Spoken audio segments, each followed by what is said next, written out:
All right. You didn't say that like you're convinced, but I'll take it. I'll take it. Deuteronomy chapter 4.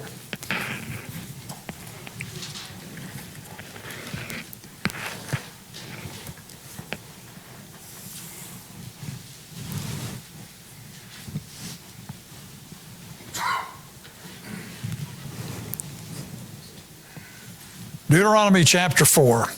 Let's see here. Let's start reading here in verse 19. If you got a question, stick your hand up. I'll try and answer it. I think most of this will be relatively self-explanatory, but if you got a question, we'll entertain that tonight. Verse 19, and lest thou lift up thine eyes unto heaven, and when thou seest the sun and the moon and the stars, even all the host of heaven, shouldst be driven to worship them and serve them, which the Lord thy God hath divided unto all nations under the whole heaven. But the Lord hath taken you and brought you forth out of the iron furnace, even out of Egypt, to be unto him a people of inheritance, as ye are this day. This, we went over a little bit about that host of heaven last week, so I'm not going to refry all the hash that was cooked last week. It's quite interesting is there's a fairly large number of books available. A guy named Seiss did one.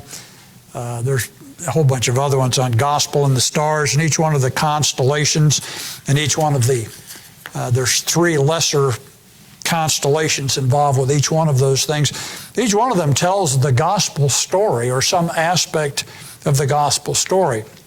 A lot of Christians today reject that out of hand, thinking that's astrology, and now you're doing exactly what God forbids. But that's not astrology at all. God says He put the stars in the heaven for signs and times and all of those things, and to simply excuse them away is because someone has perverted the use of those things, is to lose some very valuable information. Maybe at some point I'll get a couple little handouts made up with a brief thing on it, and we'll take a look at those, not in any great depth, but there is some interesting material written on it.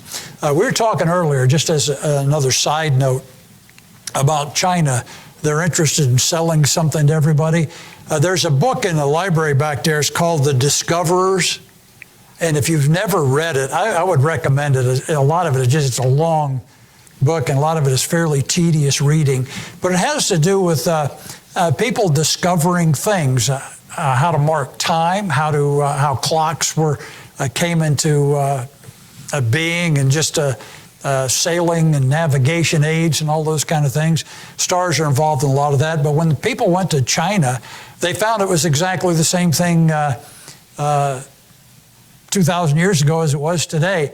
China was willing to sell anything to anybody, willing to deal with anybody. There wasn't anything that they wanted. They wouldn't allow anything to come in. That would be admitting they were inferior to others and somebody else had something they needed. There's some valuable insight into people when you study their history as to how they think and the way they presume others to be. And that's a pretty interesting aspect of that, but it's the discoverers back there.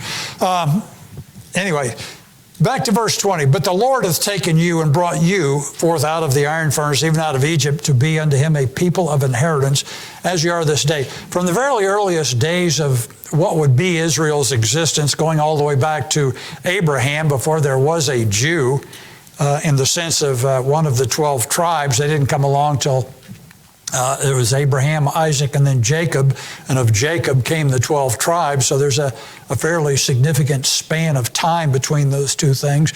But God had purposed early on to separate unto himself this people. We read earlier in Deuteronomy that he didn't separate them out because they were the greatest or the largest bunch. Did we read that yet? Or is that, no, it's chapter 7, we'll get there. But because they were just the smallest. They were just a microscopic group of people. Look with me over there in Deuteronomy 7. While we're here, it says in chapter 7 and verse 7, The Lord did not set, verse 6, for thou art an holy people unto the Lord thy God. Isn't it interesting? Today we live in this politically correct world, but where to identify yourself as special would be the worse than blasphemy to God, I guess. And yet that's exactly what Israel was. And those people, when they looked at themselves as Israel, God blessed them. When they looked at themselves as Israel, the people, God cursed them. And you say, well, what's the difference? One was, look at us because of who we are. And God says, that's not what I separated you for. The other was when they said, look at us. Look what God has done for us. Look how God has separated us. We are special. We are unique. We are His inheritance. That's exactly the way a Christian ought to think. And God, every time they did that, they were doing exactly what He chose them for. They were representing Him. They were honoring Him. They were opening the doors for others to come in and see the glory of God, have their lives altered by this group of people. Verse 7, this special people, the Lord did not set His love upon you nor choose you because you were more in number than any people, for you were the fewest of all people. They started out with 70 and change down in Egypt, and they ended up with, at the end of the book of Revelation, is a multitude of people. Incredible what God can do when people just listen to Him. But because the Lord loved you, and because He would keep the oath which He had sworn unto your fathers. By the way, that was that all of the nations of the earth would be blessed by them. In a minute, you'll see why I know we've done this, but rehearse this covenant that God had with them, this reason that God chose these people out. It wasn't just so they could look down on everybody. It was so that everybody else could be blessed from them. God has no need of a people that just, I want those. They're so smart. Look at all of the Nobel Prizes they've gotten. Look at all the, God blessed them so that they could be that, so that they could be something for Him. All of the things that He gave you and I, talents, abilities, gifts, personalities, and all those things, or maybe whatever. All of those things are so that we can be a blessing to other people. God can use us to represent Him as His ambassadors. Verse 8, but because the Lord loved you, and because He would keep the oath which He had sworn unto your fathers, hath the Lord brought you out with a mighty hand, and redeemed you out of the house of bondmen, and from the hand of Pharaoh, king of Egypt. Know therefore that the Lord thy God, He is God, the faithful God, which keepeth covenant and mercy with them that love Him, and keep His commandments to 1,000 generations, and repay them that hate Him to their face, to destroy them. He will not be slack to him that hateth Him. He will repay him to his face. Boy, I tell you what, if you ever get a glimpse of the God that is God, and He said, if you don't like me, that's okay. I hate you too. And guess what? I'm going to get in your face one of these days, and you're not going to see anything but me, and it'll be the last thing you see. That ought to just be terrifying to people. But you know what they think? Well, I just don't believe that. As if that dismissed everything. Yes, the head in the sand kind of thing. Verse 11, thou shalt therefore keep the commandments and statutes and judgments which I do command thee this day to do them. All right, we'll get along later on when we get back there. But look with me back in chapter 4. So these are people that is God's inheritance. How foolish is man that thinks that God's through with Israel when God says, that's my inheritance. Out of all the people in the world, they're mine.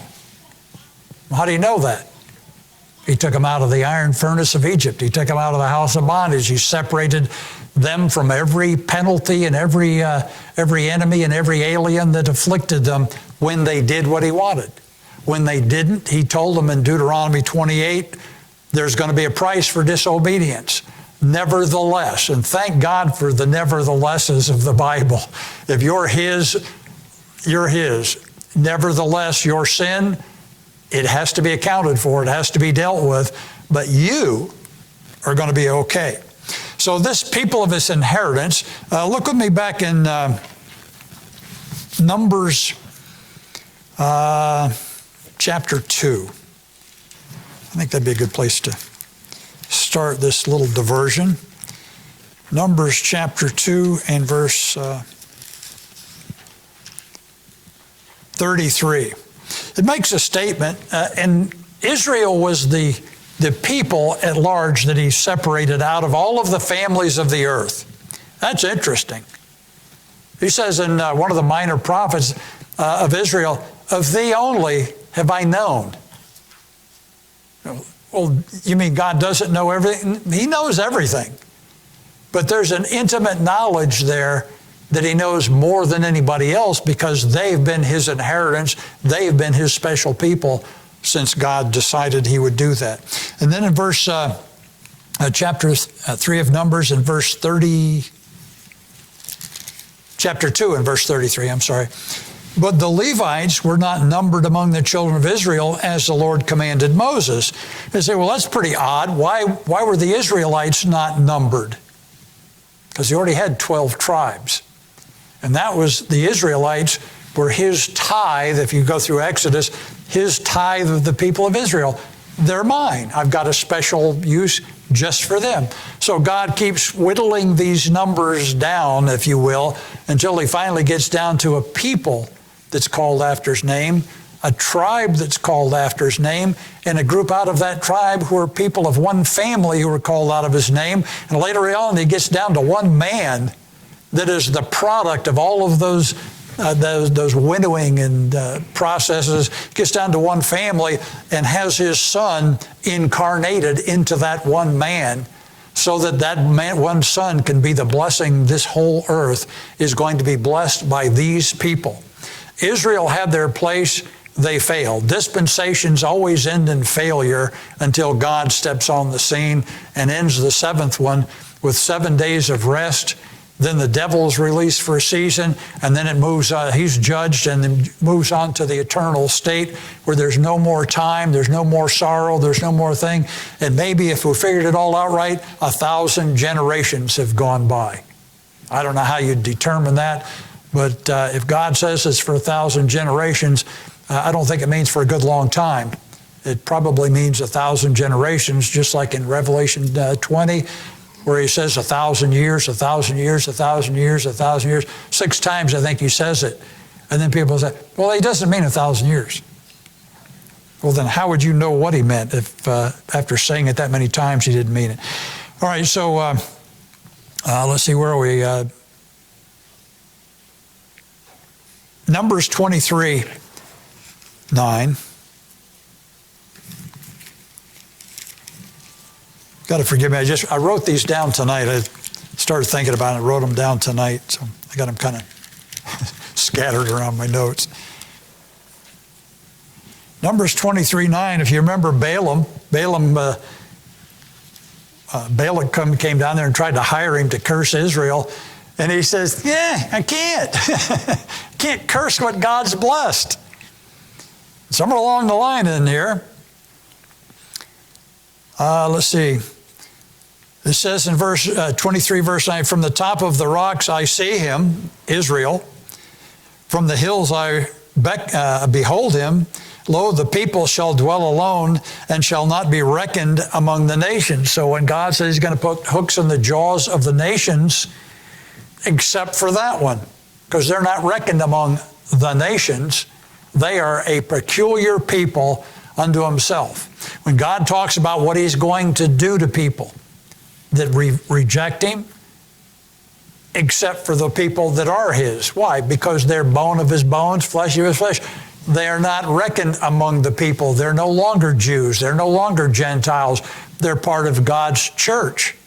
They've exiled themselves from the world. They've come out from among that bunch that's going to be under the judgment and wrath of God, or even under the blessings of God in Israel. And they have been made into a new nation that is not numbered among other nations. And let's see here, where we at?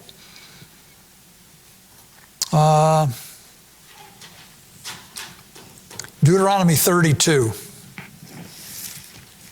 We read a little bit of this last week in connection with the land divisions and the constellations and all that kind of stuff. In verse 8, it says, when the Most High divided to the nations their inheritance, when he separated the sons of Adam, he set the bounds of the people according to the number of the children of Israel. Israel is a place that has been set apart and promised to one family, Israelites, the descendants of Abraham, Isaac, and Jacob. Every time the United Nations says, well, that belongs to the Palestinians, or that belongs to this bunch, or we're going to divide it up and give it to that bunch, I guess God looks at this, nope. Not for long, you're not, because it belongs to them. Say, why? Verse 9, for the Lord's portion is his people. Jacob is the lot of his inheritance. He found him in a desert land and in the waste howling wilderness. He led him about, he instructed him, kept him as the apple of his eye.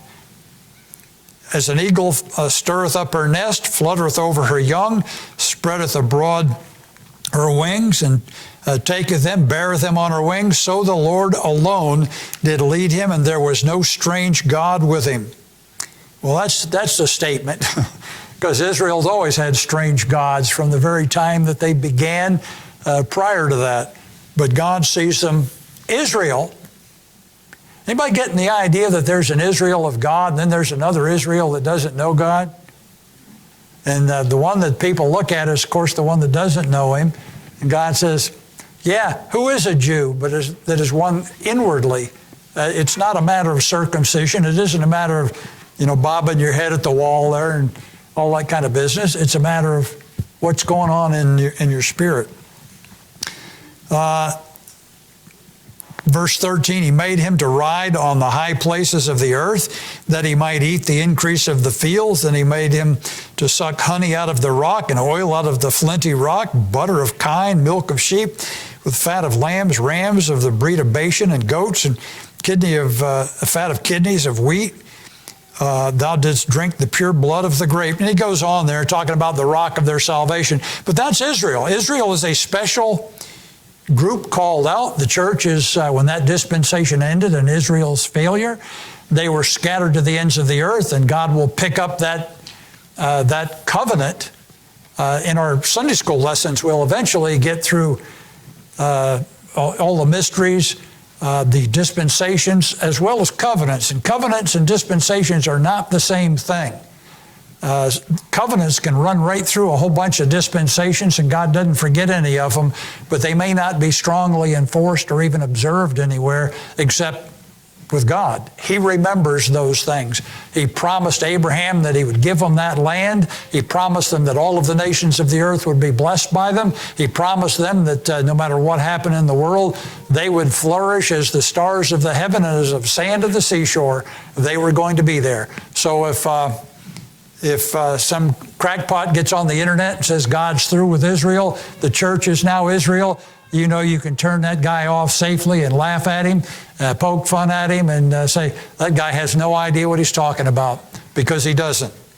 He doesn't either know the Lord, or he doesn't certainly know the Word of God to be able to say anything as silly as that.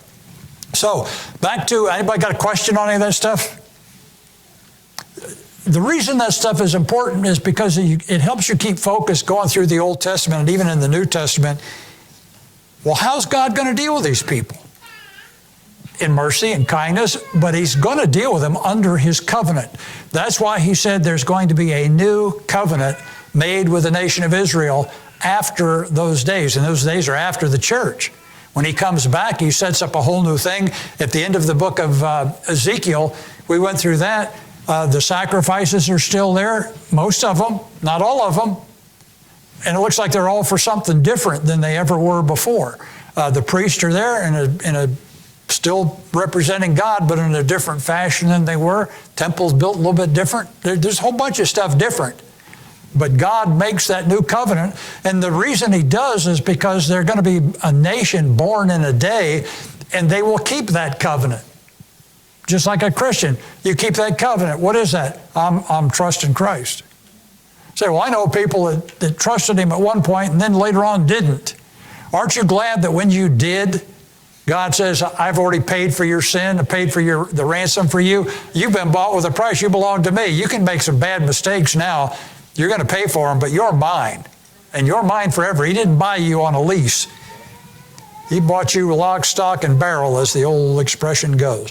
All right, so if there's no questions or no circumstances there, verse 21. Furthermore, the Lord was angry with me for your sakes. This is Moses. I think we read this before. And swear that I should not go over Jordan, and that I should not go in unto that good land, which the Lord thy God giveth thee for an inheritance. I was thinking about this in verse 21. Furthermore, the Lord was angry with me for your sakes. I'd mention that I think it depends on how you read that. I wish I was a better English student, because maybe I could sort that out just a little bit better. But here's what I do know.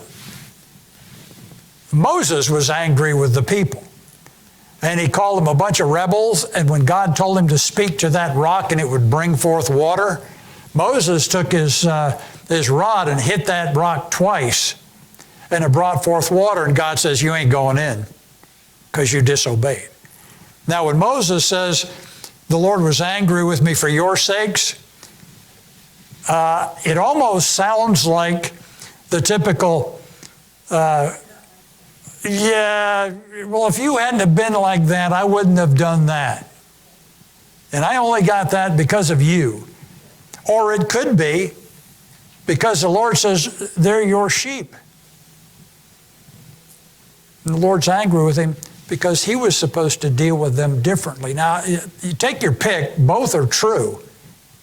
Which one that verse represents? This is another thing. If you make a doctrine out of one, when it is perfectly obvious that it could be either one, you've just created a heresy. It just could be something else. So I'm not sure how he did that, but is not man at his best state altogether vanity? Even in the fact that he's not going in, looks like he's still trying to ameliorate the consequence there. Well, if it wasn't for you, I'd go in. If it wasn't for the Lord caring for you, the other side of that argument, more than what I did, I'd still be going in. But the Lord was angry with me for your sake. However you want to take that. You know what our best take on life is? Honesty. And I've preached a bunch of messages, and I try and point out something in there that's, it's not impossible, but it sure is difficult. How many of you think you have the ability to assess your spiritual life in a very honest way? Well, I think we all do. We have that ability. But if I was to ask, how is it? Well, and we would start throwing dust up in the air just to confuse the issue. You know what the best state is? Peter took it. Lord, thou knowest. There ain't nothing in our lives to boast about other than we know the Lord, and he knows us. So how you doing? Man, right this minute, I'm doing really good. Don't ask me about this morning or tomorrow. Everything else is kind of iffy. All right, so at any rate, Moses goes on, but I must die in this land. I must not go over Jordan, but ye shall go over and possess the good land. Take heed to yourselves, lest you forget the covenant of the Lord your God that he made with you, and make you a graven image or the likeness of anything which the Lord thy God hath forbidden thee. This idea of graven images, we talked about that before under the idols, and verse 15, manner of similitude. This idea of making something like what's in heaven to help you pray, that's idolatry. The Greek Orthodox says, well, we don't want to be idolaters, so we'll just paint pictures of it. You know what you see on a picture? The image, right? I mean, I guess you got to be pretty far out to think that way, but they do. And so they have iconography, I think they call it. Anyway, everybody ever hear of an iconoclast? And that's somebody that goes around breaking these icons. And anyway, it's just the craziness of religion. Well, I'll twist that word around till it means something other than what I want it to mean, and then I'll do what I want and convince everybody God's okay. Listen, it ain't only those groups. Everybody that turns the colored lights on to change the mood of the room, everybody that croons into a microphone, everybody that caters to the crowd, all they're doing is they're making an idol out of the people sitting in those seats. If I can get you to worship me, I'm in. You know, what we need is the Lord. He's the only one that's going to help us. Everything else is a waste of time and a disaster for life. Verse 23, take heed unto yourselves lest ye forget the covenant of the Lord your God, which he made with you, and make you a graven image or likeness of anything which the Lord thy God hath forbidden thee. For the Lord thy God is a consuming fire, even a jealous God. Why is jealousy a sin, but when there's a jealous God, it's right? Well, is there any sin in God? No, so whatever he does is right. That ought to tell you something when somebody says, well, I just don't see it that way. You can talk about sodomites, you can talk about fornication, you can talk about drug addiction, you talk about anything you want, and if the Bible makes a statement, a dogmatic statement on it, and you don't agree with that, you're just telling God he doesn't know what he's talking about. You might want to think twice about that kind of approach to life. And the Christian life, by the way, is one of agreeing with God and getting the blessings, living in the glow of God, because he's a consuming fire, and I would rather have the glow than the heat. Verse 25, when thou shalt beget children and children's children, and ye shall have remained long in the land, and shall corrupt yourselves and made a graven image or the likeness of anything. You know what Moses took for granted? What they were going to do. Why would you think that? He'd been with them 40 years. They'd hardly got out of one scrape with the Lord, him providing everything they had need of, and they're whining and griping about something else. If it's not being out of water, it's serpents biting. If it's not that, it's David numbering the people and God coming in and send an angel to kill people. And in each one of these cases, everybody involved knew better, but they just thought it was okay. You know, nobody's done this in a long time. Nobody died from this. Maybe it's okay now. God doesn't change. Don't provoke him to anger. Verse 26, I call heaven and earth to witness against you this day that ye shall soon utterly perish from off the land whereunto ye go over Jordan to possess it. Later on, we're going to read about 2.5 chapters, I guess, of blessings and cursings, of what they're going to get if they do right. But if you don't, here's what's coming. It's like a mom and dad lecturing their children. I want you to do right. I'm going to bless you, and I'm going to do this if you do right. But if you don't think I'm just going to smile at you. There's a consequence to it. I call heaven and earth to witness against you this day that ye shall soon utterly perish from off the land whereunto ye go over Jordan to possess it. Ye shall not prolong your days upon it, but shall utterly be destroyed. You know what Moses is looking at? He's looking at a people who are not looking to go up. He's looking for a people who are looking to go in. He's not looking for people to have long life in eternity. He's looking at people looking for a long life on the earth. And the reason is it goes all the way back to Abraham. There's a seed that is terrestrial. They have most of their hopes bound to the ground. So God gives them lands and possessions and properties and a name and physical protection. And then he has another people that he called out when they failed, and he promises them everlasting blessings in heaven and everlasting life. And spiritually, it's sort of the counterpart of what he's given there. But wouldn't it be a whole lot better to know right up front you had those things? So when people look at the Jews, they say, boy, those Jews really had it made. I wouldn't want to be them. I'm tickled to death to be a Christian. I don't think anybody ever had it so good or will have it as good as we have it, with God being so high and holy and so close to us, desiring the relationship with us that he has. I don't know how anybody could look at that any other way unless they're just so carnal. Yeah, but I want the stuff.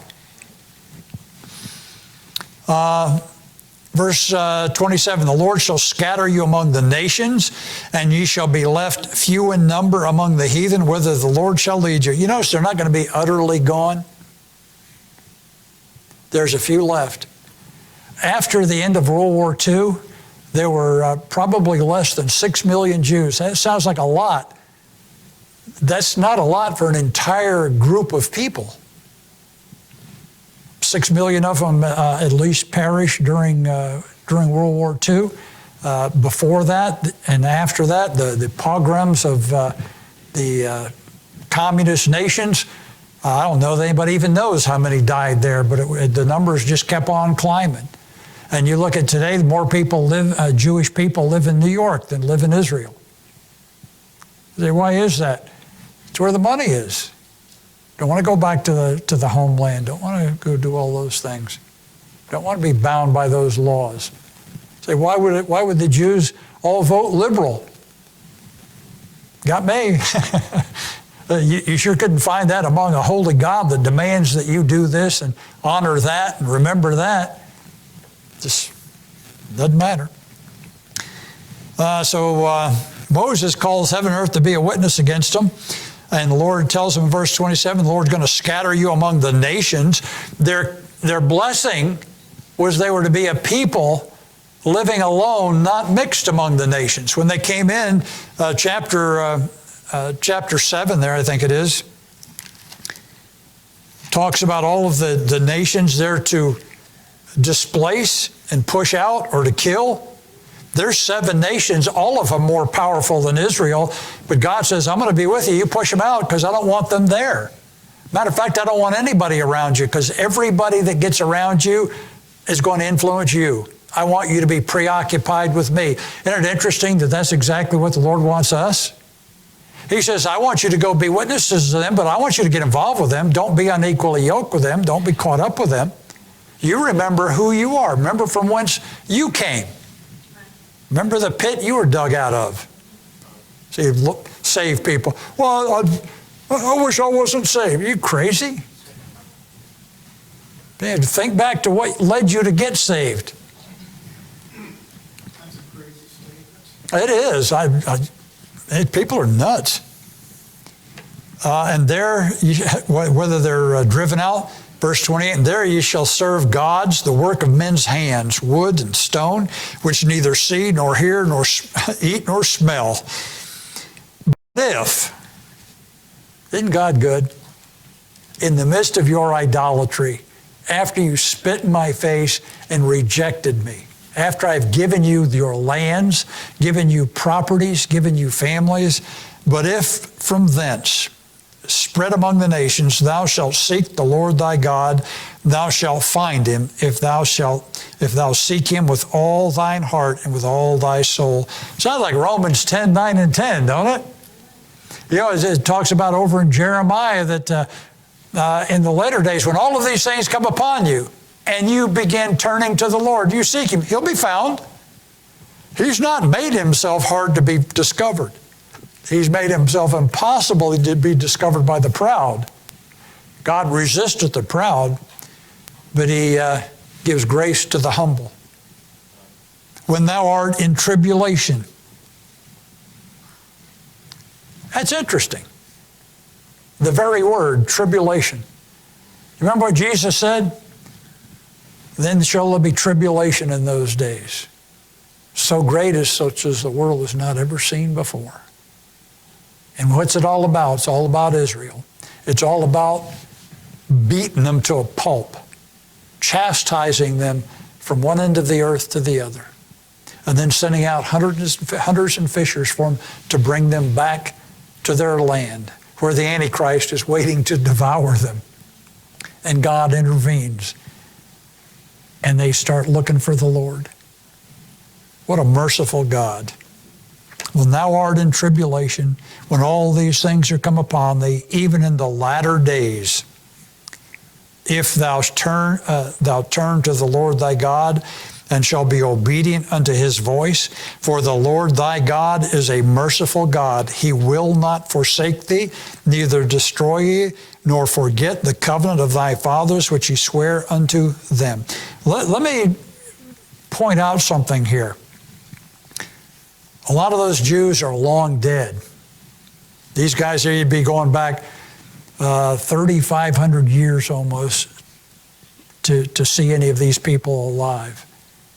They all died outside of the promises of God. They all died without hope. And if they died in disobedience, and near as you can tell, the fact that they were born of an Israelitish parent profited them nothing. If they died in righteousness, obeying God, that's a different story, isn't it?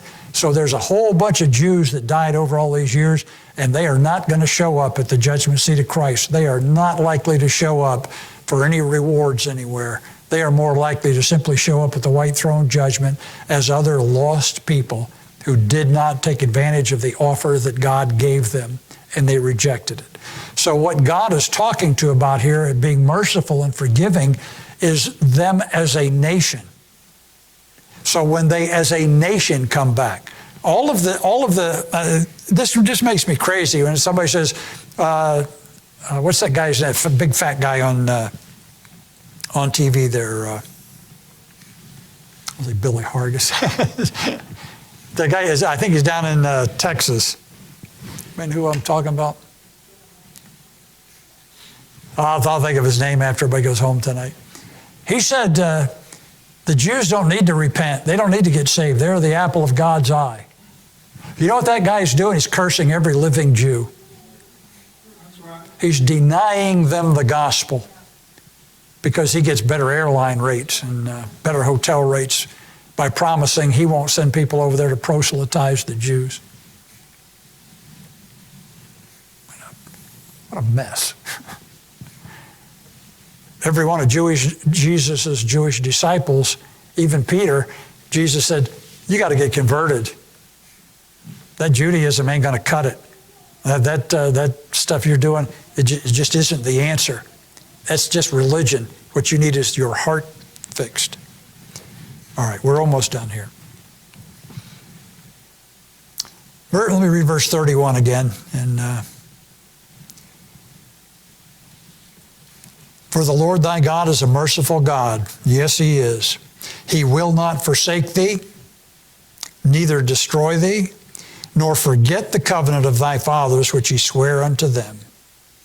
Ask now for the days that are past, which were before thee since the day that God created man on the earth, and ask from the other one side of heaven unto the other, whether there hath been any such thing as this great thing is, or hath been heard like it.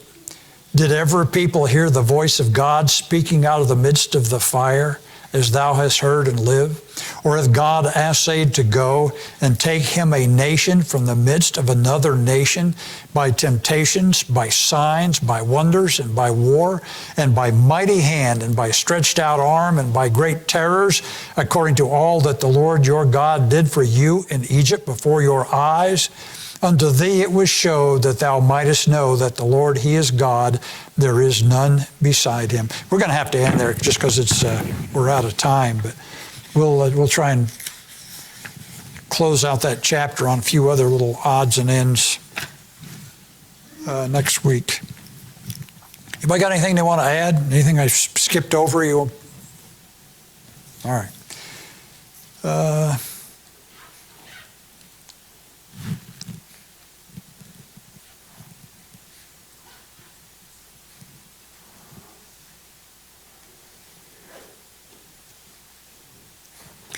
Amen. Pray for my wife. Not feeling too hot, but not too awful bad. And this Friday is our 50th anniversary. I don't know how she did it. I don't know how she did it. She's a trooper. Wow. She was asking me last year, she said, "You think we'll make 50? I don't know. Every day's a new day. Amen. All right, let's stand.